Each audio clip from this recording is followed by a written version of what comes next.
now that I know we're working, we're live. What's up, guys? Welcome to Comics Are Dope Live. I am here with Stranger Comics' own Mr. Seb Jones. We are here. We're in the final week of the campaign for the Tales of Asunda Tome. So big omnibus, volume 1. Yeah. Now, the decision to call it a tome and not an omnibus, what's behind that? God, so I tell you what, we were definitely toggling back and forth between tome and omnibus. And I think for the search engines, the omnibus might have been a smarter move, but tome felt like it had weight to it. It was like the Tales of Asunda Tome. And because we're fantasy, right? I mean, it just, I should have a printed copy right here. Look at that. Nice. It just fit really nicely right there. Oh, look at me. I'm big, I'm grand. So yeah.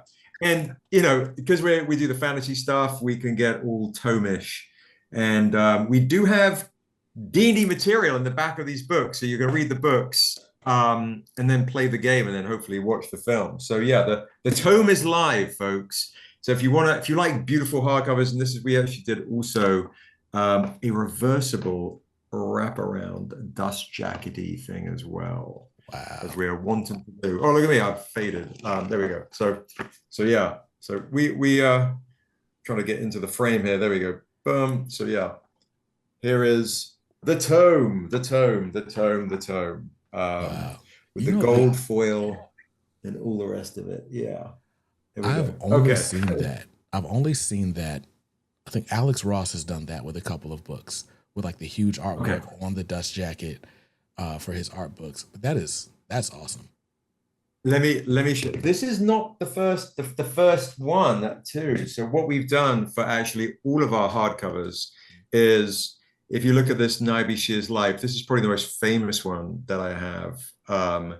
This art is done by Hyung, the lead artist for The Last of Us, who we've been working with since the jump off. Look, there's Amanda Stenberg over here. No, over here, reverse. There's me. I wanted to dress up. So we've done this for all of our beautiful hardcovers. This is Viola did the forward and the hardcover, which is amazing. We did the foil right there, and more artwork by Hyung right there. So yeah, we really kind of put our foot into these beautiful dust jackety hardcover editions, right? That's amazing. You got that there, right, that there. And so these have become very popular. So for the new hardcover for this giant omnibus tome, we decided to go all out. I'll show you one other one, and without driving you guys crazy, but this is one of my favorite ones, the Dusu one, because the interior art is a little unexpected and rather beautiful. So we've got the gold foil on the Dusu, but then also this amazing illustration right there. Wow. So yeah, we do. We have 6 hardcovers before the omnibus came out, or the tome is coming out on the Kickstarter. So for our fans who love collecting everything in the world of Asunda, they could get something new and exclusive and pretty rad and pretty rare, So yeah, we do have the regular editions without the dust jackets on the campaign as well. But yeah, you can get both different options. So yeah.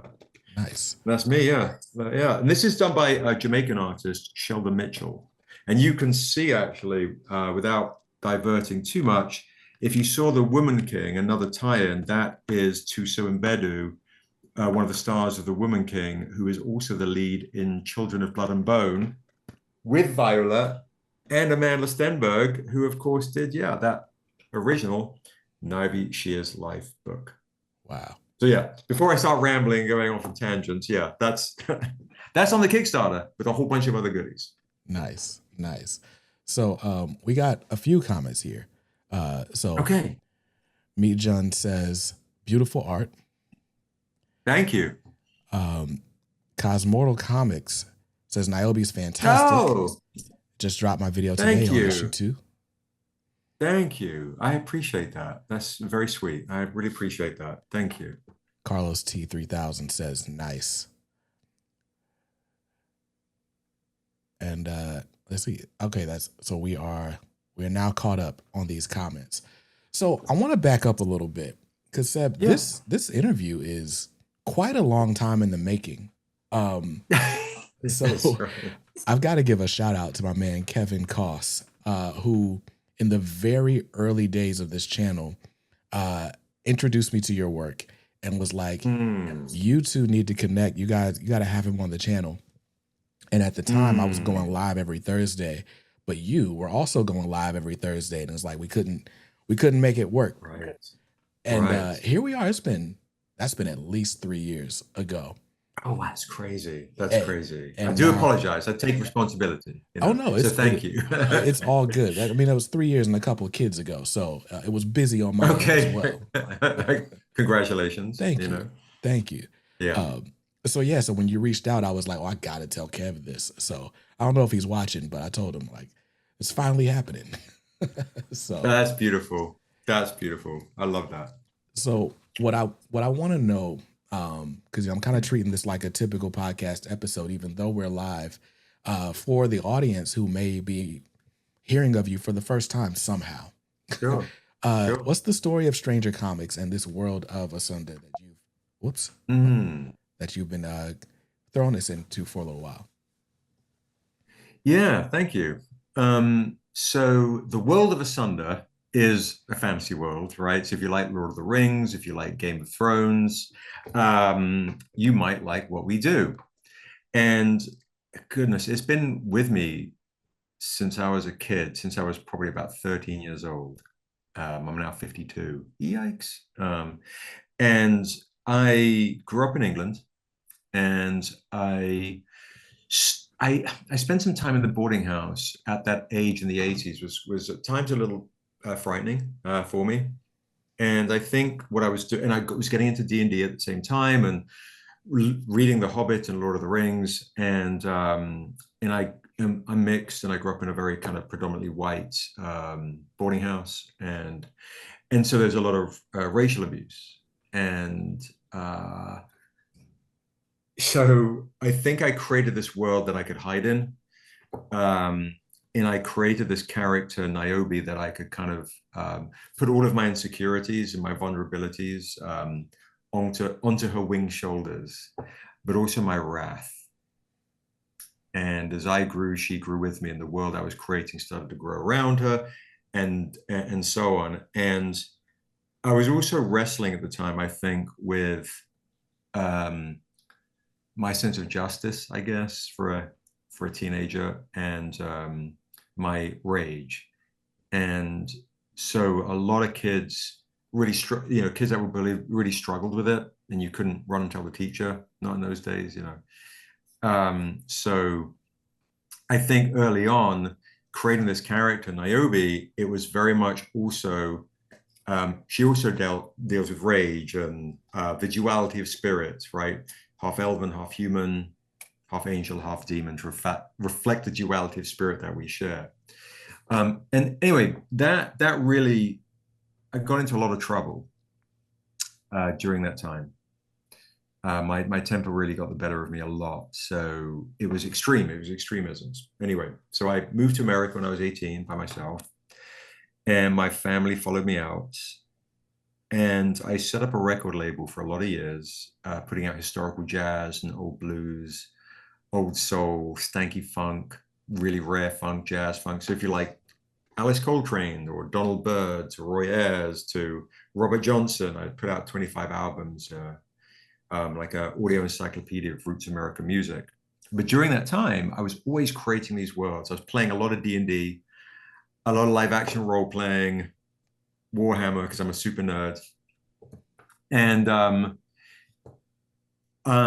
after the record label, I'd kind of wound it down because suddenly you could get everything I was putting out online for free on, it was a Napster, and you could just, CDs were over. Yeah. And I was still creating this world.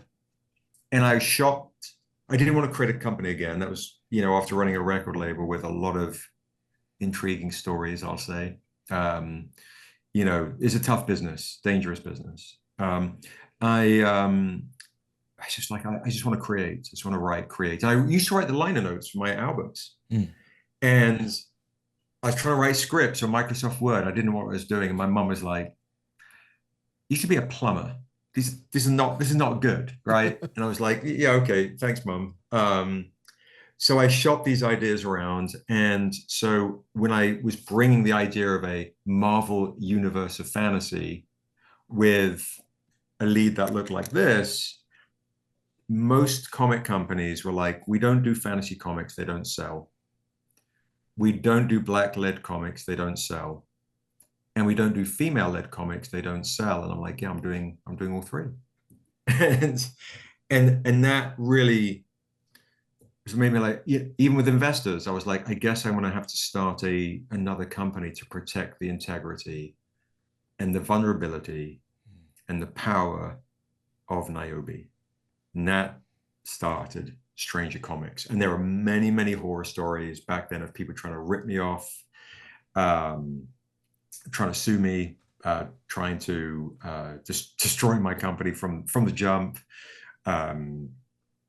That's with people that wanted it. And then the people that didn't want it were just overt racism and craziness and death threats and all sorts of hilarious things back in those days. Yeah. Early days of Stranger Comics were kind of wild. And what year was that when you officially started Stranger Comics?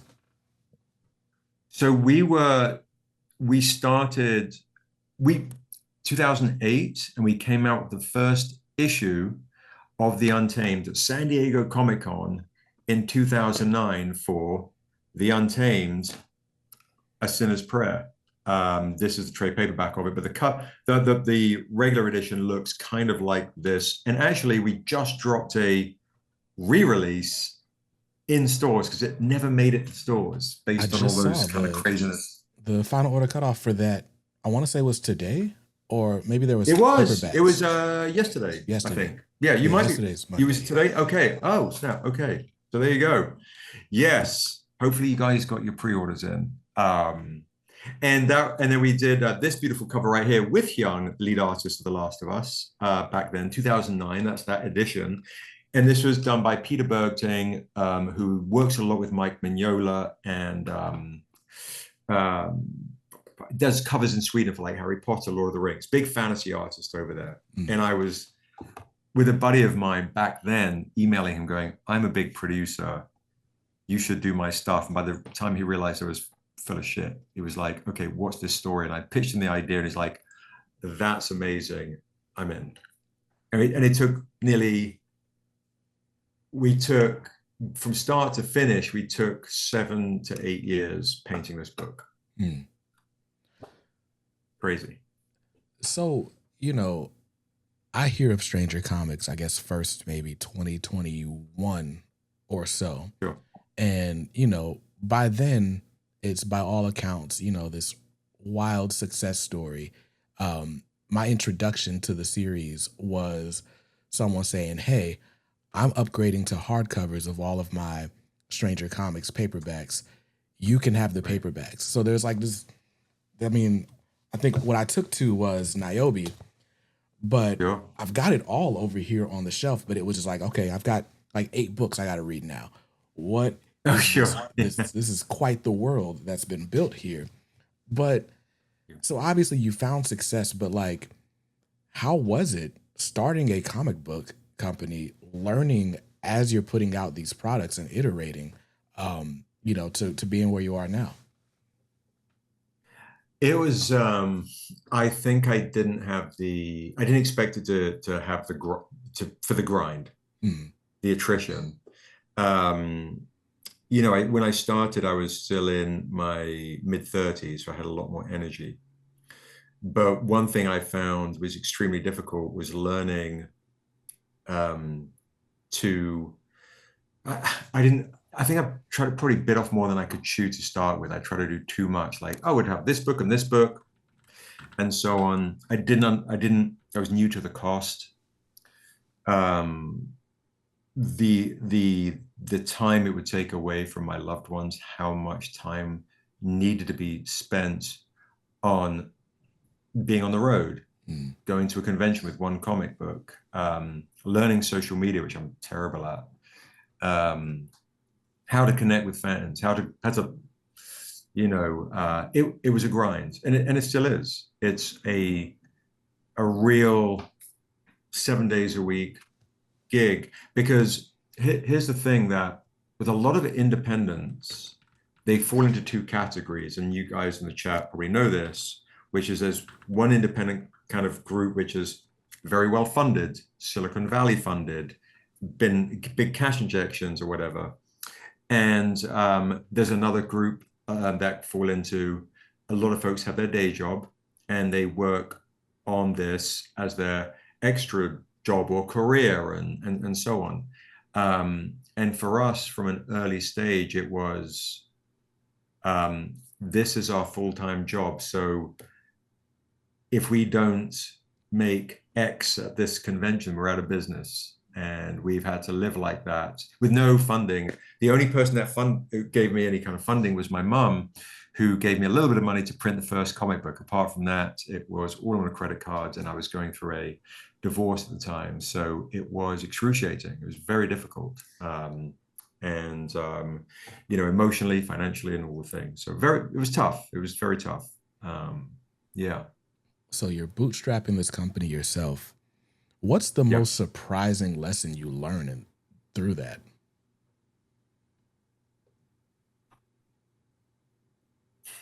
I think how to navigate the aloneness of you and your company and your IP, your product, your writing, your crafting, everybody's looking to you when people work for you, whether it's at a booth or, my one or two staff members, and very little time for respite to get nurtured from your family time, father time, loved one time. Otherwise, you run out of time to survive within this business as costs of printing goes up, shipping prices go up, mailing prices go up, convention prices go up, table prices, renting at a convention goes up, learning on the go. You really, aloneness with that, and really heavy is the head that wears the crown, and having to really learn quickly how to navigate margins. Even though I'm from the record business, so I understand, and I used to be an actor for some time, the nuances of artists and ego and sensitivity and vulnerabilities is very delicate, and nurturing and support and trying to put your best foot forward and stumble, and it's not easy. So but the one question is probably the aloneness of it all. Yeah. So fun fact, and I guess it's channel lore at this point, but before I got into comics, I was also in the music industry. I was working. I was in artist management. I was managing a rapper out of Toronto, and then another from my hometown, who was also the best man at my wedding. But we were doing sort of conscious rap, super lyrical stuff at a time where that wasn't really, the big thing. And so what year was this? This was, all through college, and then until I stayed in music business until 2020. During the pandemic, I had a podcast. I was interviewing all sorts of behind the scenes players. And it got to a point where it was because I had built up a coaching program, basically just teaching people how to hey, here's how you register all your copyrights and stuff. So you can sell music out of your trunk or wherever you're going to sell it from, build your audience, and then go make your money touring was the whole model. And in 2020, when everything kind of shut down, it was I don't want to keep selling this coaching program that has, the golden ticket is touring, and all the venues are shut down. And so Mm. supposedly I was taking a break, but in that time is when I started this channel, and comics just kind of took over my life. And I realized I wasn't really in love with the music industry as much as I was just with being around creatives and helping to facilitate that. So even just having conversations like this, it's like it for me, it scratches the same itch as being at the studio did. And I don't have to stay up till 2 a.m. to do it. And there's lights on. It's like my room isn't black. It's amazing. So Yeah, you know, for sure, for sure. but for me, I find that, the comics community, especially in this indie creator space, is very much the same as the music industry. It's just people trying to make art their living, Yep. in whatever way they can. But Yeah. I do feel like being in the music industry kind of prepares you for comics in a way that nothing else really could. Because in the music industry, you kind of expect that someone's trying to get over on you, and so you go into comics and you hear all the horror stories about like someone's IP was stolen or this was work for hire and now they've made billions and I'm penniless and all of the things. Coming into comics from music, was that at the top of your mind, or was it just like it was just kind of serendipitous to do it? I think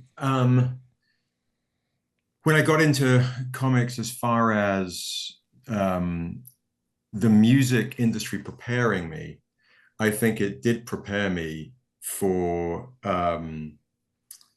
if you're used to different types of intriguing people, like gangstery type folks from different walks of life, to corporate gangstery folks, to shady contracts. Record company people are shady, right? I mean, you are used to it. So when you meet various folks who run companies and they're also shady, but they look at you like, hey, you're a comic guy. I think it did give me a bit of an advantage, I would say, in going, oh, okay, I'm used to these not nice people, and I'm also used to corporations looking for a one-hit wonder or looking for a hashtag, which is always the other thing with some of the comic companies I met with. They were like, oh my God, okay, yes, I want to do this. This would look great during a Black History Month announcement. And I'm like, what? I'm sorry. This is, oh yeah, but this is really timely, which is something that we hear a lot with when you're doing comics with Black leads. I've heard it for 17 years, like, oh, this is really timely. And I'm always like, we've always been timely. This isn't timely, this is timeless. This is why I'm doing this, And so there were, for the ones that were supportive, they were disappointing. Or they were disinterested, or they were treacherous. So coming from the record business, it was like, okay, all right, here are people in power, positions of power corrupt, and it attracts people that can move communities through storytelling or any kind of media, right? It creates personalities that come in to go, I can control a narrative and therefore I am empowered. So it can also attract some of the best people. I've met absolutely amazing people in both the music industry and in the comic space, but some not so good folks, But it also, I tell you, one thing that we're known for, which is, you've probably seen these, is allowing us to kind of bridge certain gaps, which is why we do all these kind of fun homages to the era, the conscious stuff that I grew up with. That all sorts of fun. That's Low End Theory. Just before that was Midnight Marauders, both the Tribe Called You Quest got it. albums. All right, so let's go. Let's see. Gosh, which one is that's Sade? Correct. Yeah, Sade, the Love Deluxe. This is an easy one. Of course. It's the Wu-Tang logo. Right. Sure. Okay, there we go. My lighting is awesome. 3 feet high and rising. De La Soul. There you go. Yep. This is hip hop trivia. Stank on you. There you Nice. go. This one's easy, Missing Education of Lauryn Hill. Nice. right? This one is a bit trickier. Okay. A bit trickier. You're right. That is trickier. So think of Another Soul Sister from the 90s. These wings are pretty accurate to the album cover, and it's from a live album. Live album with wings. Yep, it's got butterfly wings in the live album in this color, but it's still it is a tricky one. So just go down who are the other kind of conscious soul sisters of the 90s? I'm trying to think of who even did live albums. So it wouldn't have been Erica. It's Erica. It's the Erica Badu live album. It's Okay. yeah. Yeah. But that's the one. Yeah, it's a bit of a deeper cut, but yeah. And then this is obviously the other super easy one. Ready to Die. Even says ready for death. Yeah. Nice. Thank you. Yeah, and what's really fun, and talking about what we do, try and build community, is the cosplayer on Niobe is the mom of the cosplayer on this one right here. So wow. I had no idea back then when we first came out with Niobe, just to segue is I had no idea we had cosplayers until we did we went to a couple of conventions and we're like, what's going on here? Why is Niobe in the booth? And like, there are cosplayers.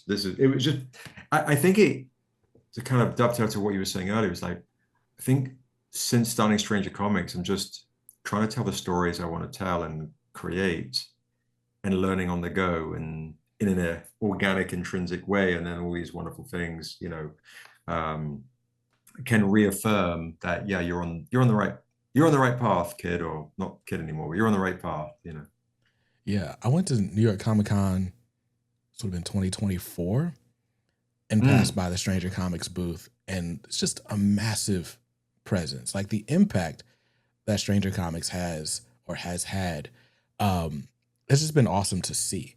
Thank you. And I feel like, I don't know, I think it's easy to kind of get wrapped up or caught up in that, right? But it's also easy to undersell it. Like the Tales of Asunda Tome funded in 9 minutes on Kickstarter. It did, yeah. And, you guys have done several campaigns, 10 campaigns at this point, all funded, all like well overfunded even. And each a bit bigger than the last. And then, of course, there's been some huge news about you guys as of late. You want to share it? Yo, you go for it. This is your channel. Okay, all right. So we've got a movie. We've got a movie coming. Viola Davis is signed on to produce this film, and there's also an anime in the works. Like you just got everything happening. Thank you. Yeah, it's been nutty, and I think to talk about the Kickstarter real quick, what's really crazy is when we launched the Kickstarter, we were on 0 landing page. You literally couldn't find us anywhere. You typed in Stranger Comics and you couldn't find us. That got rectified today for the first time with 5 days to go or 6 days to go or something. Like, hey, people can type in Stranger Comics and finally find us. Wow. But on pre-launch, we were on no landing page. You type in comics, we were nowhere to be found. So we estimate that we lost about 300 backers, and a lot of money. So literally, thanks to the Stranger Comics community and having the link and coming to a launch event and being just beautiful and amazing, supporting what we do, is the reason that we're successful. And I try and give as much stuff as possible. I do these live streams. You come on the live stream, you back the Kickstarter when I'm on the live, or you increase your pledge. I start just giving stuff. So it's always a beautiful give relationship. But Kickstarter, we should be, after the Viola Davis news, we should be stratosphere. But that's the Stranger Comics community, and I guess doing 17 years of being on the road and building up relationships with wonderful people, even during such a hard financial time. So shout out to the Stranger Comics community. But Viola Davis, crazy. She did the forward in the original hardcover, like I was saying. And we have a quote from her in there that we use, which is, we all have a Niobe inside ourselves, and it's time to let her roar. So when I got that quote from that forward from Viola, I was like, what? This is amazing. And back in where we first kind of started talking with Juvie, they wanted to make the Niobe movie or TV show. And we made a deal at that time instead with HBO. And we were at HBO in development for a lot of years. It didn't work out. And so after we left HBO, we reconnected with Viola's company and with Julius, who is amazing, Viola's husband, who is just been such a wonderful supporter. And we're like, let's team up. Let's team up. So we teamed up, and to protect, again, always comes back to protecting the integrity, vulnerability, and power of Niobe. And who better to do that than Viola and Julius? So that's really important. And I get to direct, which is crazy, and a huge honor. And then we also dropped the Niobe anime trailer. We printed a little comic that people can claim live when I'm on these lives, and nice. all sorts of fun things. But the goal was the Untamed live action, where you first meet Niobe, and then Niobe anime. And I had the honor of being, so here's something crazy. So there's an artist that I work with named Tahani Farr. She's amazing. Mm-hmm. She, let's see if I can grab her cover. I've got it somewhere. She did something hilarious, which is do a cover of me as the stranger right here. You got some Tahani stuff, I'm sure. I do. Well, that's nice. Yeah, so that's on the Kickstarter too. She's done some crazy stuff on the Kickstarter. Let me see if I can find it as well. Of course, it's the one right at the bottom. So we have even things like, check it out, guys. We've got foil forged onto metal editions. So Tahani was at Comic-Con Africa, and she tells me, and Tahani also, by the way, does this cover. This is the Tahani Farr cover on the amazing, on the tome. And that is the actress Tusu Mbedu of The Woman King, and so who's from South Africa. So Tahani calls me, she's like, hey, you have Niobe fans out in South Africa. I'm like, what's going on? So there's Comic-Con Africa. So she puts me in touch. We get flown out to Comic-Con Africa. It's huge. It's might be not San Diego Comic-Con or New York Comic-Con big, but it's not far off, honestly. And it's indoor and outdoor. It's if it's not as big, it's pretty dang close. And it was Black folks, white folks, brown folks, all celebrating, young folks, and geeking out. And there was a person that came up to me, and he was like, you're the Niobe guy. Can you meet my mom?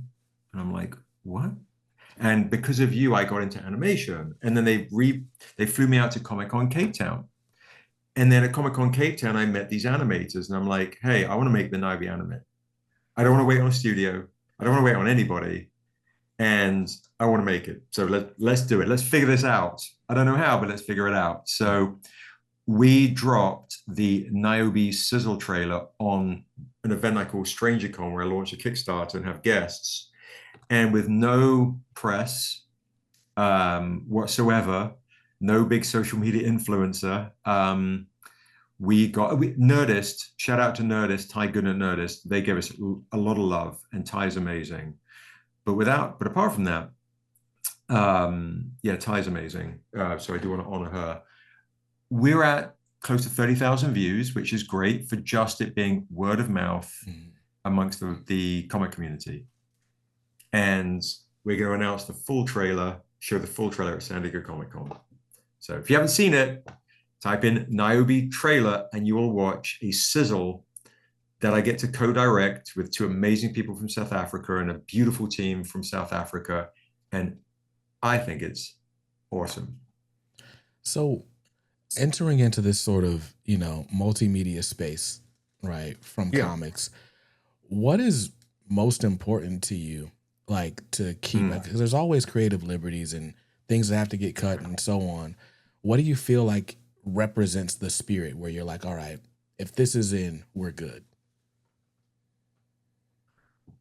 Well, I tell you, it was when I have done deals in the past, and we've been optioned a few times from producers. Like I was optioned by one producer who made the original Watchmen and Hellboy movies and Boogie Nights to Film Roman, who do The Simpsons.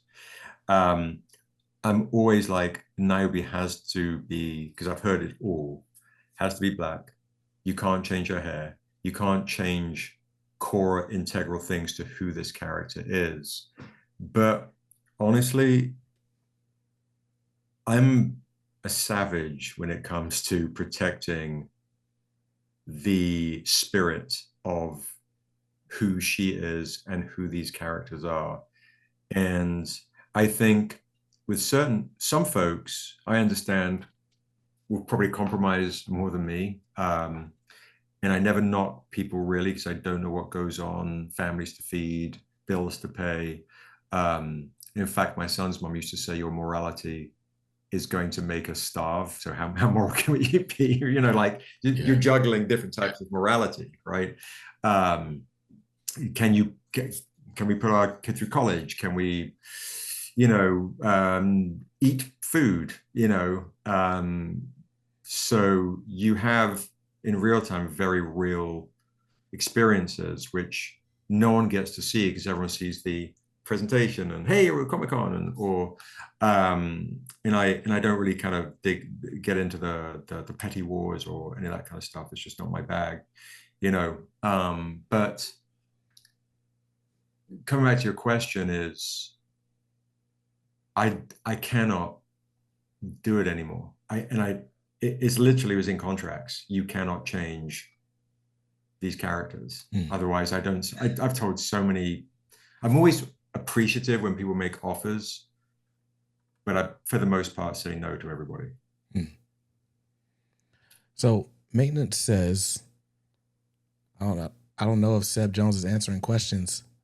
That's what he's been doing the whole time. I mean, now if you guys are putting questions in the chat, I haven't seen any. So if you got something here, like let me know. But yeah, we're that's what we're here. I'm asking questions. Seb's answering questions. I'm probably going on tangents. I'm a big tangent guy. So if you've got a direct question, but to BJ's direct question is the creative control is, if I was to be very blunt about it, I don't give it up. Yeah. It's not going to happen.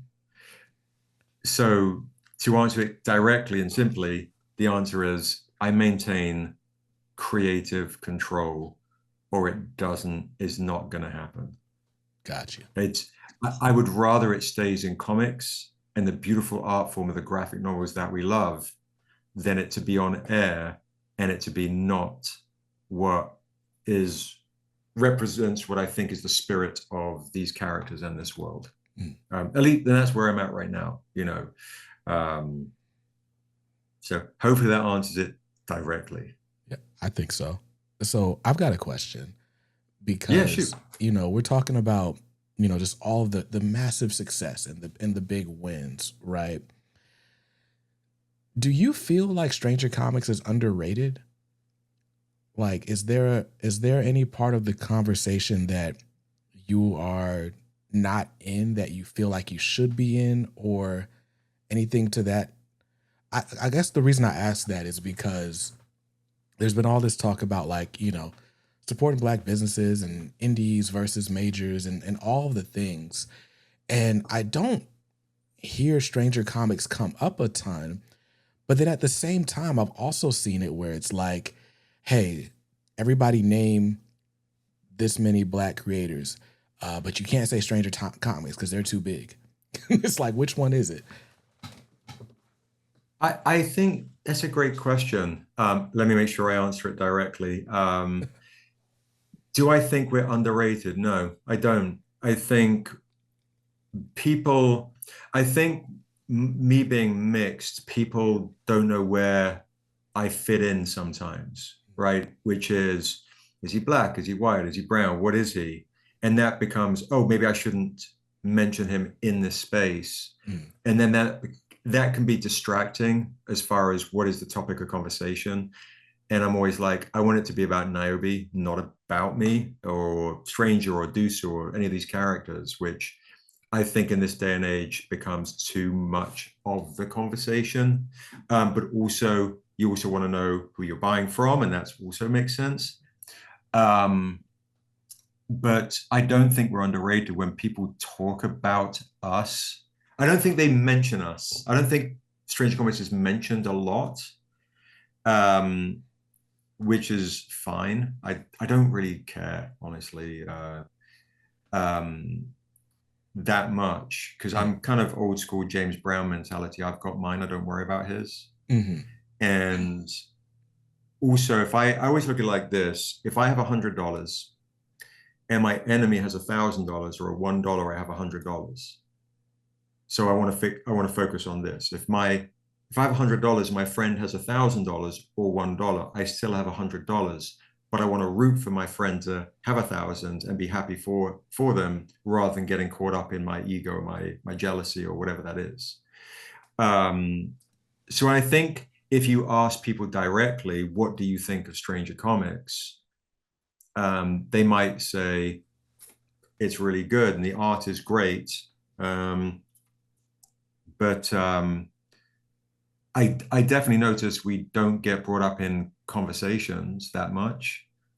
Um, and I go, it's easy to kind of, I guess, have the curiosity as to why. Hmm. But if I expend too much energy going, oh, what about it's just not my nature. Oh, hey, what about me? Hey, we've been around longer than most, because then it comes across a bit whingy and like, hey, but you're doing great. Is it, for some people it might be jealousy, for some people it might be forgetting, or I can't really quite, I don't know what Seb is. So Hmm. is it, like, I just can't concern myself with it. But I will say if there's any kind of frustration is I think we put out beautiful comics and I'd like more people to experience them. Hmm. The art, I mean, the art is, the art on this is, you don't find this stuff anywhere in fantasy comics. So I would like more people to talk about it, to experience it, but not from I don't need the praise. I don't care. I feel you. I think for me, the sort of blind spot was to fantasy as a genre on the whole. Mm-hmm. Mm. And I Okay. think like Thor, for example, like there's not much anyone can do to get me into a Thor comic. And Right. the one liner I would give is like I think Thor is Black Panther for white people. Like all of the whatever misgivings people have about Black Panther, it's like I could just flip that and that's Thor. And for whatever Mm. reason, it feels impenetrable. And I think maybe part of it is Mm. like even a bit of rebellion, right? Like because here in America, Mm. at least, we don't get African American history. We don't get African American literature. We get, you know, Lord of the Rings, Tolkien, Yeah. Mark Twain, Charles Dickens. And so it's like in this line of like just I I don't know other way to say it, just straight up whiteness, right?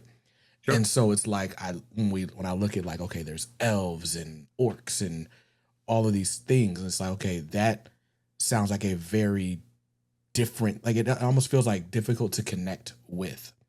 And Right. so I think at the same thing that kind of keeps me like on the fringe is also what invites people in, because there's very much this energy that's like, I have not seen a fantasy starring a black girl. I've not seen Right. people that look like us in these situations, you know, given this type of development. Um, what is it about the fantasy genre that stood out to you and that made you want to tackle it?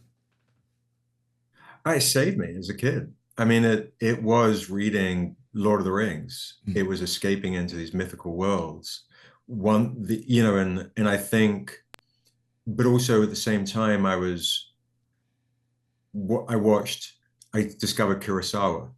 mm, So Yojimbo, Seven Samurai, spaghetti westerns, these almost mythological heroes, right? mm, As at the same time, I was discovering comic books, but there was something beautifully dangerous about a man with a sword. There's nothing you have to face me front on, and there's something life and death about it, and there's something um, severe um, about it, and you know the beautiful violence of it all. I think I just really connected with that. But one thing that really messed with me was in Lord of the Rings, all the brown people like the Haradrim were like the baddies, right? It was like, oh, people that look like me are the guys seduced by the Dark Lord, and why is he all the Dark Lord? Why are the black is always bad, and this and this and this, and then and I'm probably underplaying it. mm, I had a lot of rage, like a lot. mm, Yeah, I mean, it was a lot. It was you say the wrong thing, I would pop. mm, And when you're in certain situations and environments on a constant basis and you're backed into a wall and someone's talking about your mother or you're this, you're that, it really, you know, formative years that, so I was like, oh, well, I'm creating this world I'm hiding in. I'm going to create a world where I can rewrite some wrongs and I think, and I don't know if this was a conscious thought though, you know, to tangent my answer, but not intentionally, is when you're young, you don't necessarily have, I'm going to do this. You're just doing. yeah.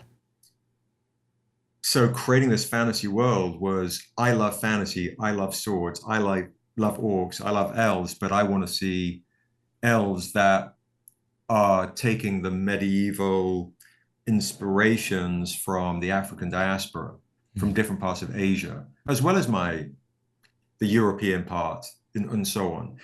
And so that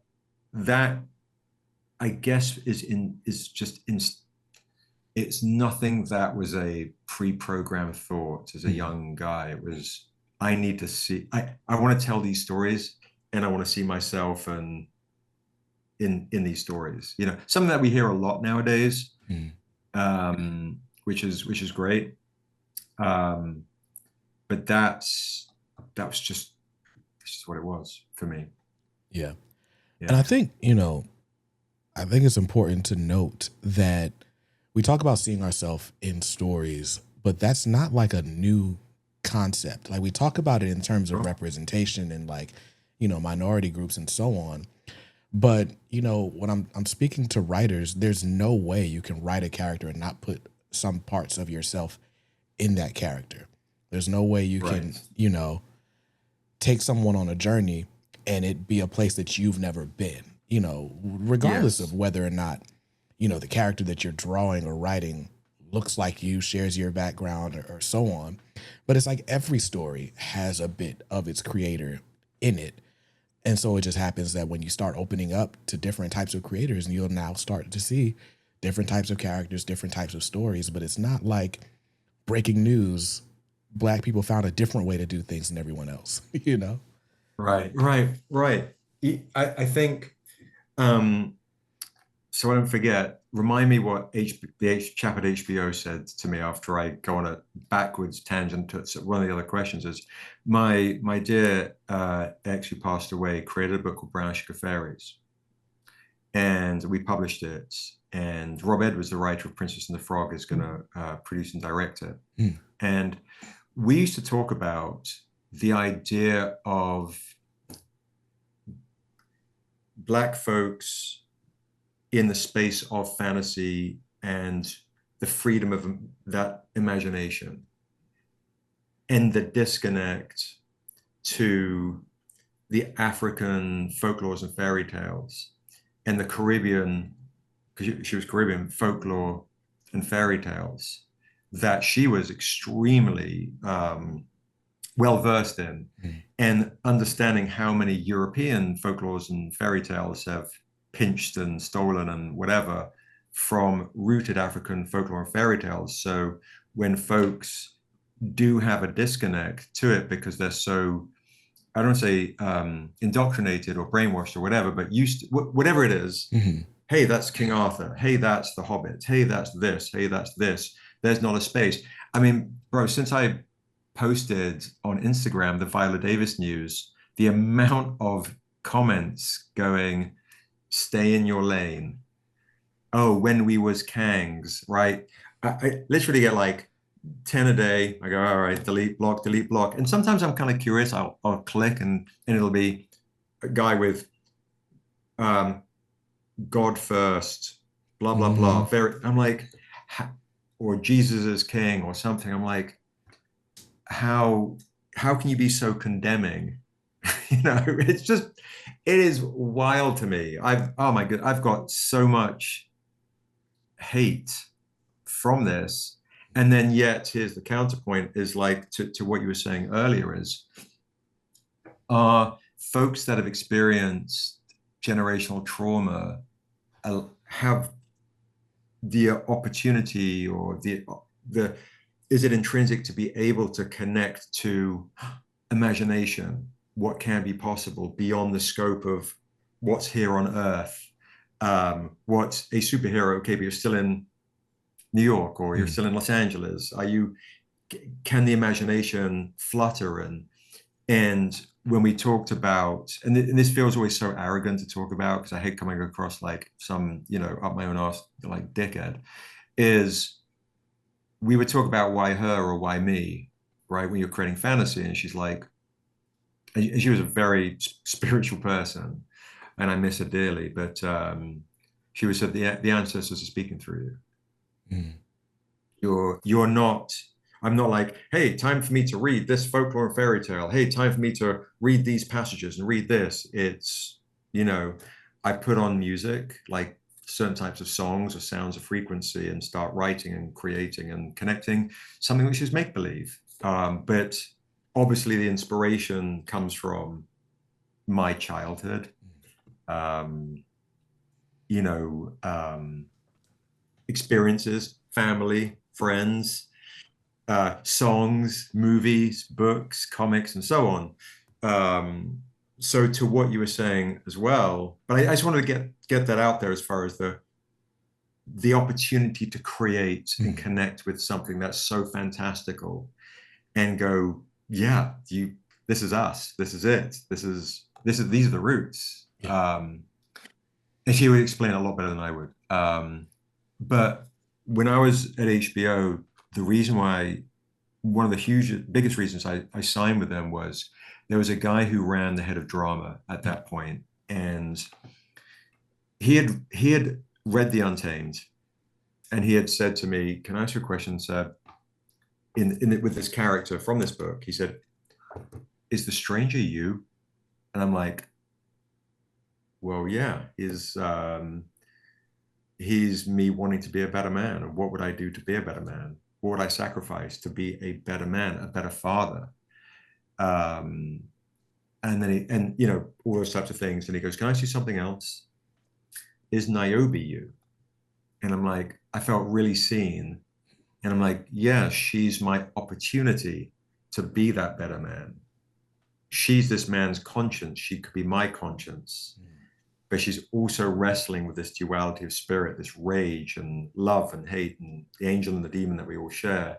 And she's also mixed like me. And like, okay, we can fit in, but where do we belong? We're still looking to find our tribe. And that's a struggle for her, and the what is to lead and the weight of responsibility to lead when you just want to play.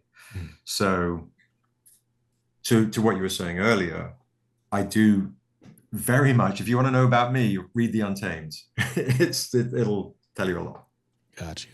I appreciate that answer. First of all, I think it unlocked something in me, right? Like, because like I said, I think I've just kind of been trained to view fantasy as like a genre that excludes me, right? And that's not the case at all, right? Like I can think back to like folklore, and we can talk about like Anansi the spider and the signifying monkey, and even to like the Orishas and these Caribbean gods, and like this major like folklore, right? And knowing that and somehow not connecting that to Greek gods or Roman mythology and all the things, all the stories that were told or are passed down, that's wild. So it kind of gives me a whole different perspective to approach these things from. That's cool. So that's cool. I appreciate that. The other part, you mentioned Rob Edwards, director of Princess and the Frog, and we've got There it Defiant is. here, the story of Robert Smalls, which was also a Stranger Comics release with Legion M. And I did a spotlight on this book, I think during Black History Month, timely. But this book is awesome. Thank you. For me, I'm a bit of a like history nerd, and then like it's history, and then like superheroes are my jam. So this book, like I just kind of it worked great for me because I was familiar with Robert Smalls' story. And I'm like, of course, like make a comic about this guy. Like the amount of like just really cool figures that we don't have like biographies on, or movies, or like even like a little TV miniseries. Like it's like these people live such amazing lives, and it's like heroic. We complain about like things that in comparison are trivial, right? Like, oh, there's not enough of this or that in media, and it's like these people were like trying to exist and stealing slave ships and hijacking Confederate warships and all sorts of things that were going on. These people ran for office, won their offices, and then survived coups, or in some cases didn't survive the coup, right? Like there's such richness in our history, to tap that either from a historical retelling or even just like, fictionalized, like to tap into those, the courage and, like I said, the richness of all of these things that we've contributed to society and culture is like, why not do that? So really Thank you. Yeah, it was quite an undertaking, a huge responsibility.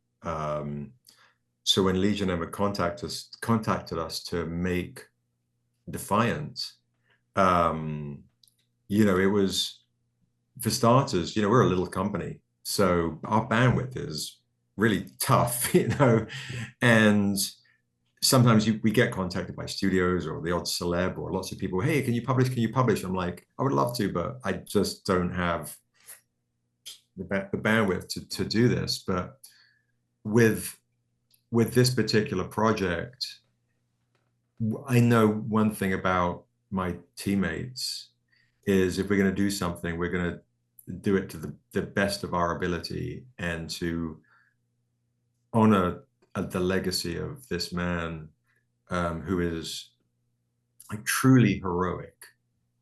And how do you tell a real superhero, a real life superhero, and with the respect that he deserves, and then with the liberty of like playing with certain scenes, and but also making sure it's grounded. And boy, it was a real undertaking.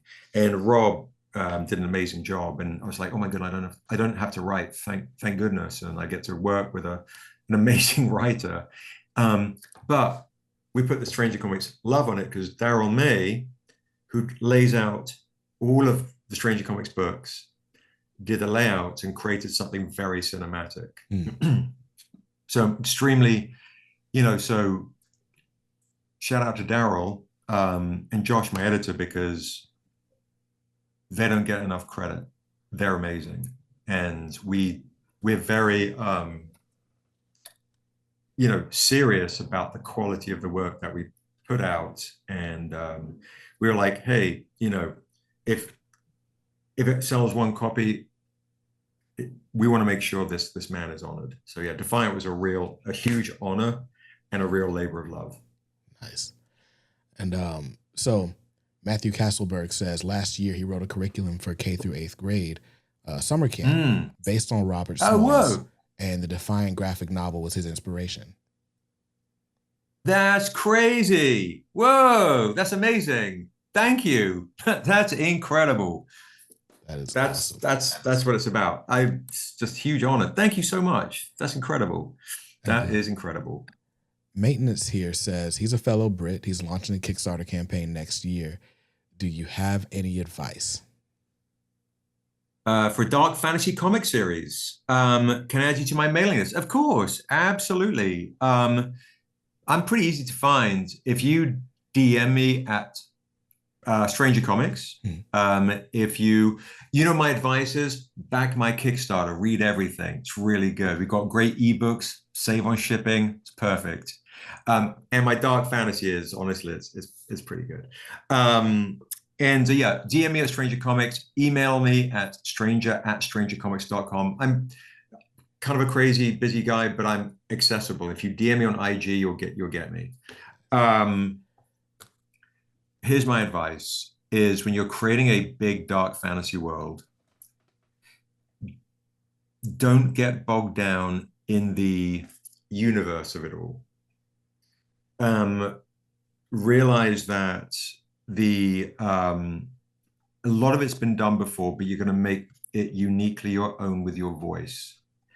And a lot of times when folks, and I do lectures on this stuff, and it's the same advice I always say is, if you're like, hey, I've got this this one race here or this one territory here, and I need to figure this all out. We're not Tolkien. We don't have 20 years. And enjoy exploring your world. Enjoy creating flora, the flowers, giving them backstory, the animals, the trees, the gods, the dragons, all those various things. Have your basic framework. But ultimately, what I've realized with my fantasy world, no one cares unless they care about the character. And as long as you're telling a compelling story with okay, so I'll if you put me in BJ, I'll give some fun little advice, right? Sure. So here's what I do with my characters. First page of the Untamed is, let's see, I can show it from the hardcover, it's a bit easier. The first line I've got here is, I'm going, I don't know if you can see it, but it says, I'm going home. I'm going home. And when I pitch this, coming back to what BJ was talking about earlier, getting him into fantasy, well, this is a spaghetti Western set in a fantasy world. The mood of a Yojimbo, the mood of something that if you're overrun with fantasy and dragons, it's just too much, start with a simple story. With Niobe, I started with a question. These are always good things to do when you're writing and creating, is a lot of times people ask you the right of the question, but I always kick them right back with a question. So it puts them on their heels a little bit. With Niobe, the first question on this right here, it says, what haunts you? So the goddess is asking Niobe what haunts her, but she's also asking you, the reader, what haunts you? Allowing you, the reader, immediately to put yourself in Niobe's shoes. And that's something that I ask when I talk about the Untamed. So when people come to the booth, or I pitch HBO, or I pitch you right now, I'll ask you guys the question that will start you on this book, The Untamed. So here we go. I'll give you the pitch, and that will also help you maybe realize it's about the story, not about the world. Here we go. Would you damn your family to save the world? The Untamed is a story of a man who's stuck in purgatory. And after 10 years, the devil comes along and he says, I'll give you 7 days to reap the 7 souls that murdered you and your family. He says, well, sign me up. He takes a drifter's return to a one-horse town in a huge world. As his memory comes back in broken shards, he realizes when he was alive, he was a bad man and maybe he deserved to die. But now he's on a path to save his family. On his path of vengeance to save their soul, he meets a little elven girl, and her name is Niobe. And she reminds him of how old his murdered daughter would have been, giving this man a second chance that we men need to be a good man, even a father. But he only has 7 days. The kicker is, what if she's one of the 7 souls he has to collect? And the devil set the whole thing up just to find her.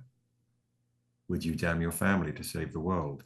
Because if Niobe can stay alive in the Untamed, maybe she'll grow up to become my world's savior or destroyer. So, character, story, keep it contained before you go off and do the grand operatic, big dark fantasy universe. If you can fall in love with the stranger and Niobe, what would you do? Would you kill her? Would you, and then create something, I think, which is cinematic, right? Something that allows a reader to connect. So if you're like, like BJ was saying earlier, if you're like maybe not a big fantasy guy, well, how else can I get BJ interested before we see dragons and things? He might have watched a spaghetti western. He might have seen a Kurosawa samurai movie. If he likes that, he's going to love this, not realizing he's falling in love on a slow burn into a big fantasy world. Nice. I don't know if that helps at all. Matthew says that was incredible. Thanks. I appreciate it. Awesome. So, speaking of the campaign, now, yeah. All right, cool. I did it right. So, oh, look at that shared screen, and I haven't done any comments on here because I can't access the comments unless I bounce out, and I don't want to be rude. So I'll just leave a comment here. And Kev, I see Kev is in the chat. Kev Pitts, I love you, bro. You're amazing. Hey guys, bum bum bum. There you go. Yeah.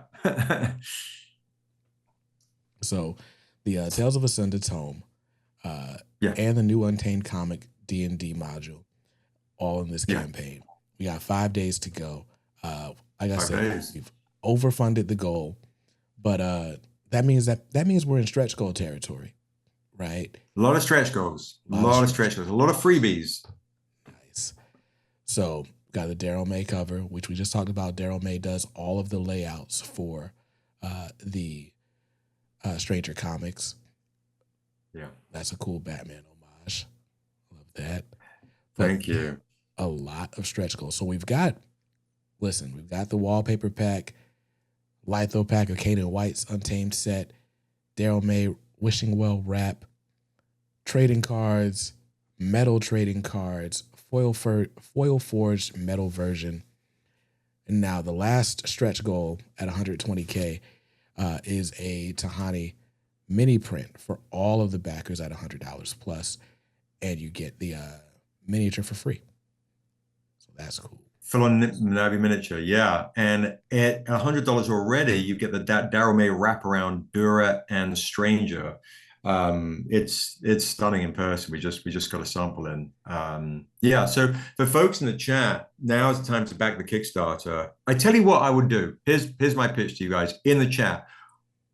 If you back the Kickstarter and leave a comment, say, I love comics are dope, I will give you a hip hop variant for free. All right. So anyone that loves comics are dope, leave a comment, or whatever BJ wants in the comment, leave a comment, and you back the Kickstarter for $20, I will give you a random hip hop variant homage for free.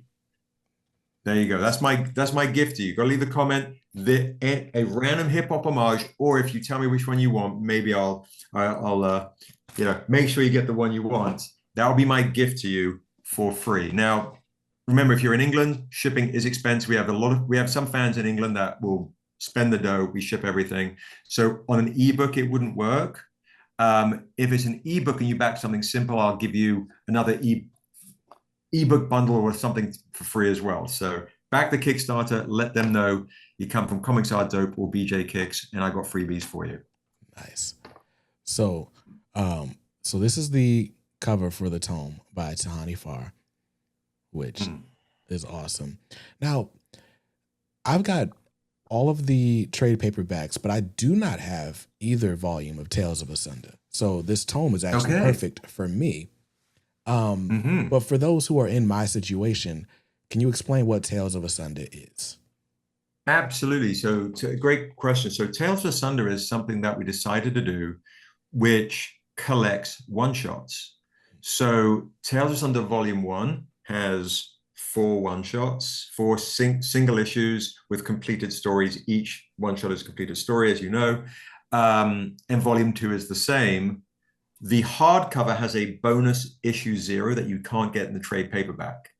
So BJ, if you were like, hey, I don't want to get the hardcover, I want to continue just getting soft covers, we actually have a collector bundle level 1 for $60 where you can get both collections of the soft covers of Tales of Asunda. If you're like, hey, no, I want to start collecting hardcovers, let me spring for a hardcover, you can get that and get all the extra bonus stuff. But Tales of Asunda has collections of one-shots that help tie other parts of the world together. It'll make sense. There's the special edition one. You just scroll past it. Whiz back up for a quick sec. See it for $40. That's the Ivan Tao Kickstarter exclusive of Volume 2. There's only 100 sets of those. So if you're like, hey, I want the collector edition, but if you want to get both, keep scrolling down to the $60 level. That's collector bundle level 1. And there you go. There it is. Nice. Okay. Very cool. Now, you're a pro at all these Kickstarters, but I gotta ask, is it hard running so many items in these bundles? It's what's really tough is on this one we dropped 2 different things, right? So I think when people come to our campaigns, they get a bit of analysis paralysis, like, oh, this is a lot of stuff to get through. I'll come back to it, or I'll come back to it. So yeah, it's a nightmare to put on a campaign, make it, especially in this day and age, people don't have attention spans. They just look for a headline. Okay, I'm out. For our mega fans, they're like, I love it, more things, lots of variables, the behind the scenes of putting it together, brutal. Shipping, I don't have to ship, so I'm okay anymore. But yeah, it's not a pickle. It's not easy. Got you. So for those of you guys who want to get everything, but you don't want to have to try to figure out where you're going to put it all, you can get the Read Everything digital bundle. That'll get you, that's a great one, every Asunda book in a PDF for $95. That's first of all, that's an amazing price for all of that content. Thank you. Oh, no problem. So yeah, there's a lot here.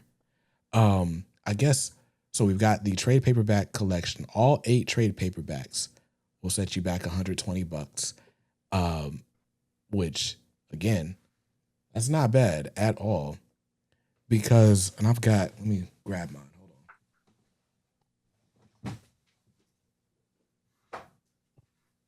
on. I just wanted to show y'all for a second because I think it's easy to say, like, hey, look at all these books, look at everything you get. But look at everything you get. So you get the Untamed, The Sinner's Prayer, Untamed Killing Floor. You've got Dusu, Path of the Ancient, got Erathum, and then of course my Niobe trades are over here. So we've got She Is Death, which is volume 2. So I should have said She Is Life first. So all of this plus both of the Tales of Asunda volumes for $120 that's crazy. Thank you. Like, yeah, we really like to hook people up, and signatures are free. You get all the siggies for free, and all the stretch goals, all the goodies. So yeah, back the Kick and tell them BJ Kick sent you or Comics Are Dope sent you, and I will make sure you get an extra exclusive. I'll make a note of it, leave it on the comments, so you get an extra exclusive, right? That's my gift to you guys. And the quality of the interiors, just to kind of show you, if you guys want to see how good this Wu-Tang homage is. I'm going to open this, and BJ's a musician, or he's from the music business. Yeah. Aisha and I wrote a song. You can scan the QR code and listen to the music that we wrote that she performed. So, and this is the Canaan White art right here. It's rather amazing. There you go. Some beautiful artwork there for you. This is on, and this is in Tales of Asunda. It's Tales of Asunda, Volume 2, Issue 1, Niobe She Tribe. I wrote with Tusu and Bedu of the Woman King. And this is about, are all traditions good, and who are we to judge? Wow. Yeah, it's quite beautiful, and to the Dusu aspect of it all, the quality of Dusu. Like, you'll see guys, like, if you like great art and you're like, and hopefully you like the stories I write, you'll see art that this took 7 years to paint. Wow. So yeah, it's all pretty good stuff. Tales of Asunda. Oh, this is Tales of Asunda Volume 1 trade paperback. Let me show you. Like, it's beautiful stuff right here. So different art styles for different books that we feel represent the specific projects that we do. Young Waso and Dusu with more of a younger style, more anime style. So lots of different art styles. If you're in a fantasy, and even if you're not into fantasy, you might find that you just didn't know it. Sounds like me. So you guys, I'm putting it in the chat now, but you can go to comicsaredope.com/Asunda to back this campaign. If I can spell. There we go. So go to comicsaredope.com/Asunda. You can leave a comment letting them know that BJ Kick sent you, or you came by way of Comics Are Dope, and then you'll get a nice exclusive tucked in your package as well. Don't forget to check out the Niobe anime sizzle trailer, which is awesome. I did watch it. So Thank you. Oh, no problem. So again, I'm scrolling through this page. Y'all see where this scroll wheel is? There is so much here for you to dive into, and that is the massive Stranger Comics booth coming to a convention near you. So yeah, there's a lot of really fun stuff happening. Seb, first of all, congratulations on all the success. Thank you. I'm really excited to see this project come together. So I'm excited about this campaign, but then also, all the multimedia adaptations that you've got in the works. It's cool. It's really cool to see, just you doing well. So I appreciate that. Thank you so much. Yeah. And I've, honestly, we as indie comic creators can't do it without you. I mean, it's really that simple. It's always those things of be the change you wish to see, support the things you love, support things you want to see. And if you don't support, these things don't exist. So your podcast, spreading the word about who we are and what we do is so massively appreciated. And anyone that even spends $1 on the campaign just to bump the algorithm up, I mean, it goes a lot further than people realize. Like, being shadowbound on the first day was quite exhausting. I was on a live stream for 11 hours and came off to that news and going, what is happening? And I can't get hold of anybody. And so someone sticking a $1 on the campaign helps our algorithm get visible in these last 5 days. Reading a digital copy, just seeing if you like it. That's the beauty of Tales of Asunda, honestly, as well, is you get different comic issues to see. Oh, I like this one. I'm curious about this character now. So you're getting to explore old school Marvel, old school Stranger Tales, kind of thing. So yeah. Nice. Well, like I said, guys, go to comicsaredope.com/Asunda to back this campaign. You only got 5 days left. And if you're not convinced by the time you finish listening to this interview, I don't really know what else to tell you. So, this is really exciting. Again, Seb, thank you for your time. Thanks for reaching out. Thank you. I'm glad we could close this loop. And of course, yeah. you are channel family now. So you are welcome back anytime. Super kind. Thank you. Thanks so much, everybody. Comics are dope. So yeah, appreciate it, BJ. Thanks so much. No problem. All right. Well, I don't know what you're doing after you listen to this interview, but that's going to be all for us. Stay safe, stay awesome, and read something dope today. Peace.